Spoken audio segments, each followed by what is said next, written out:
Hey. Ooh. Not really sure what I'm doing. Hey, you know? Stay tuned. Rippin', tearin'. The rippin' and the tearin'. What's up, friend? I don't know why I'm in such a dancey mood today. I think just because today's the big day that we continue working on subscriber Eric's super awesome 2001 Porsche base model Boxster. Now this car right here has just over 121,000 miles on the clock. It is a beautiful, super pristine steed. That's hard to say, pristine steed. Yeah, okay. And Eric has done quite a bit to this car to kind of bring it back up to snuff and rejuvenate this 23, almost 24-year-old blue base model Boxster. Now he brought it to me because he wanted to do a pretty major service on the car, i.e. an engine out service. Here is the engine out of this car. In the last couple episodes, we took the engine out of this car and disassembled this engine for the purpose of doing the timing chain guides in the engine primarily. We're doing a few other like while you're in there items, of course, but the engine is exactly torn down as far as we're going to take it. We analyzed all of the stuff in the last episode, so if you missed that, please definitely go check that out because there was no doubt some carnage. But today is the big day. We are putting this engine back together. This engine is going to be completely reassembled, retimed, and Retooling, I'll retool you! by the end of this episode so that we can throw that engine back up in this car and get it driving down the road once again. So enough of me blabber freaking yapping. Let's go ahead and start putting this engine back together. Okay, so current state of the engine is this. Well, it's completely torn down, at least with regards to the cylinder heads and the front of the engine. The reason we had to get all the stuff off the front of the engine is, well, basically we are replacing the water pump and thermostat, plus we had to get the oil pump and related coolant manifold and oil passages all off of the front of the engine so that we could access these bolts right here, which are normally covered up by that entire assembly. But it also is good because it gives us a chance to replace all of those related gaskets and whatnots while you're in there. So I spent the better part of the last few hours cleaning everything up and preparing for reassembly. I put the entire sump back together, cleaned all of that up, of course, before putting that back together, mating surfaces, etc., retorqued it. That's all good to go now. I've also gone ahead and cleaned up all of the mating surfaces on the front of the engine. I've cleaned up the valve covers as well. All of that stuff adds up to be quite a bit of time, but it's really essential work because if you want it to go together and not leak on you, it really needs to be done. It needs to be done right. So fortunately, we have completed that part of the process, which means all of it can begin going back together now. So I'm going to start in the reverse order of disassembly and basically start by reassembling bank 2 first, which will allow us to put our entire front of the engine back together. Then we'll be halfway done. So let's go ahead and get cracking on.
Well, alrighty then, as you just saw, we just got both cylinder heads completely reassembled, retimed, and completely good to go. Engine's done, well, with the exception of just tidying up a few other little things, but we do have one major last hurdle to jump over before we can officially put the stamp of completion on this bad boy and take it off the engine stand and made it back up with the transmission. That is, any guesses?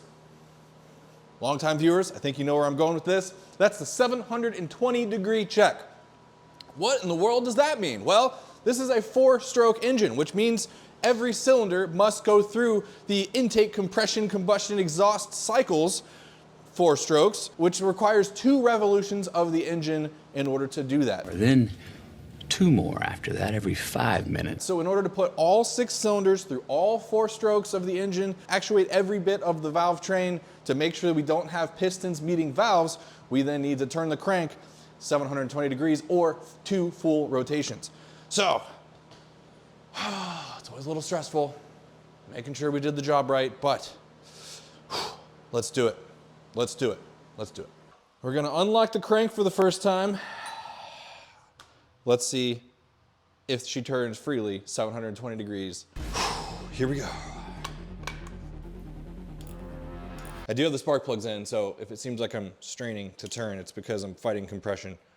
All right, that's about 180 degrees, so a quarter of the way there. 1 full rotation, okay.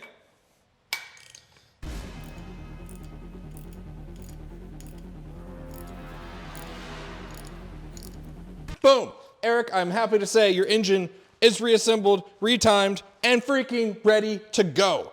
So I know I didn't talk through it too terribly much as we were putting all this stuff back together, but basically everything that we refreshed was obviously timing chain guides, but in addition, we put in brand new lifters as well. Those are the 2 main components, but of course there's a lot of timing chain guides, the ones for the primary chains for either bank, and then the ones on the VarioCam solenoids as well, the 2 VarioCam pads on each bank. There are timing chain guides that we cannot access, and those are the ones that are on the intermediate shaft chain. That's the chain that connects the crankshaft to the intermediate shaft. The intermediate shaft is the one that sends motion out to the cams.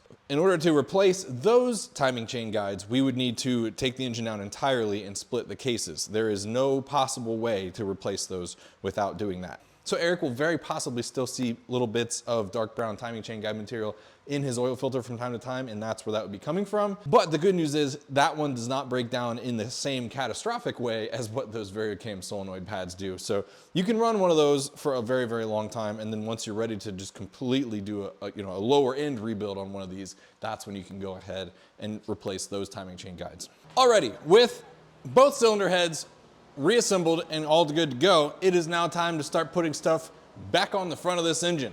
I'm gonna start out by doing the alternator just because it's kind of a pain in the butt to wrestle this thing back up and underneath this intake manifold plenum. So we will knock that out first. So we're swapping the alternator because, well, 1, it's a good while you're in there, and 2, Eric has been having some potential charging issues. Basically, he always keeps his car on a battery tender, and then when he goes out to drive it, after about 30 minutes, if he were to like run an errand and shut the car off and then restart it, it's kind of very slow cranking. That's pretty indicative of a bad alternator not keeping the battery charged as you're driving along.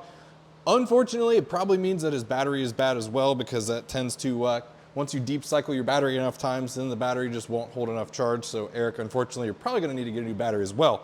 But in the meantime, we definitely need to do this because, well, the alternator is probably shot. So let's go ahead and put this on. This just sits right here. So this actually just has a few wires going to it.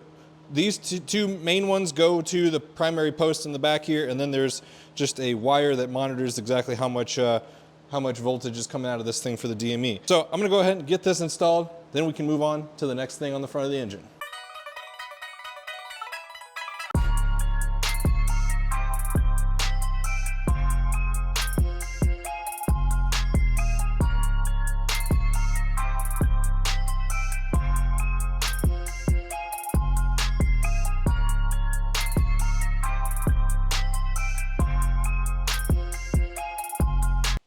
Okay.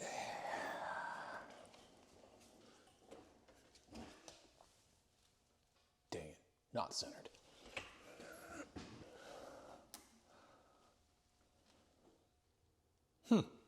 You know what this means?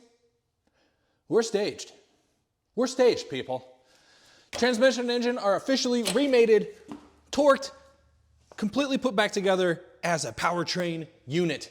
And with that, we're gonna go ahead and call it for today's episode. We got this engine completely put back together in this episode. This thing is completely dialed, super cherry, and ready to rip. All we've gotta do now is put it back up in this thing, which is going to take the better part of a day to get it all done right and fluids back in it, undercovers, etc., etc. But that's exactly what we're gonna be doing in the next episode. And then we're absolutely gonna be taking it for the first drive, assuming all goes well on the first startup, which is also gonna happen in the next episode. So hopefully that goes well as well. You definitely don't wanna miss it. So please subscribe if you've enjoyed this so far and want to see even more progress on this super sick blue base model Boxster.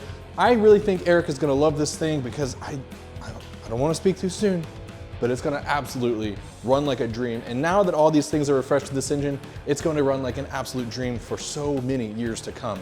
This thing's fresh, ultra fresh. With that, thank you again so much for being here today. Again, please subscribe to Fun Ahead TV if you wanna see super awesome car content coming down the pipeline to you via Fun Ahead TV every single week, right here on this channel.